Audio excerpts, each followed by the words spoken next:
Ladies and gentlemen, welcome back to the Indie Zone podcast. My name is Kathy. I just wanted to bring to your attention that this next week is going to be, I believe, a very busy week in Idaho versus Kohberger for two reasons.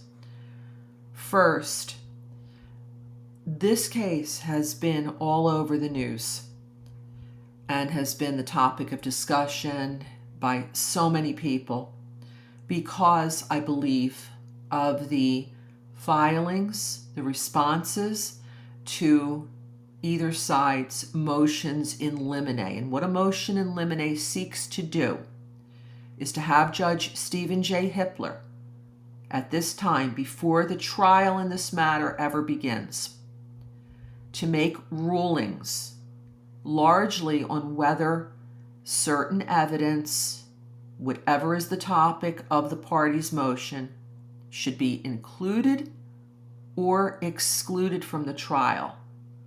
So if, let's say, the defense or the state is seeking to have something excluded, that means that that piece of evidence will not come before the jury. The jury will not have an opportunity to know it even exists, much less see, hear, or know about it.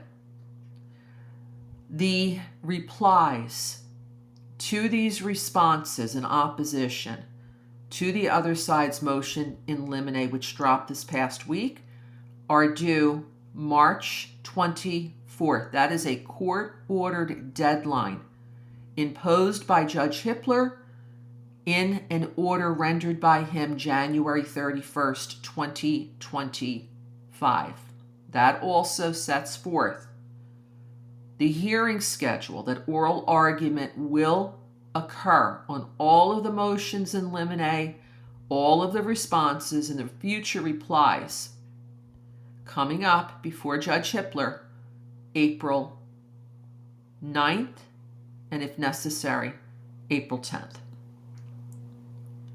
In addition to the replies, which is where the parties now respond to the other side's opposition and have one final opportunity to persuade Judge Hippler before oral argument to grant their motions, there's also another key event happening on the 24th of March. That is the deadline for both sides to, under seal, submit their proposed jury questionnaires. That's how close trial is coming, ladies and gentlemen.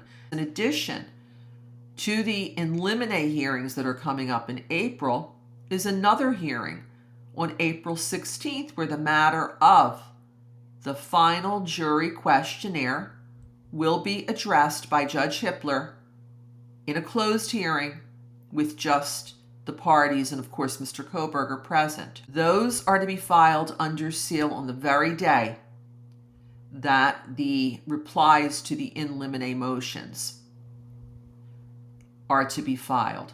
That court-ordered deadline was set forth in Judge Stephen Hippler's October 9th pretrial and trial order. Objections that either side might have to the party opponent's proposed questionnaires are due at the end of March. And again, they will be filed under seal. So this is not anything that the public, unfortunately, in my opinion, will be able to read, and the public will not be able to attend the hearing next month unless Judge Hippler decides to open it. The purpose of the jury questionnaire: this document will be used as a tool. It will be administered to the citizens of Ada County who are called to serve as possible jurors in this case. And then the parties will be able to use those questionnaires during voir dire on July 30th, commencing at 9 o'clock in the morning, where the process of jury selection will happen. This is Kathy. Thank you for joining us here today.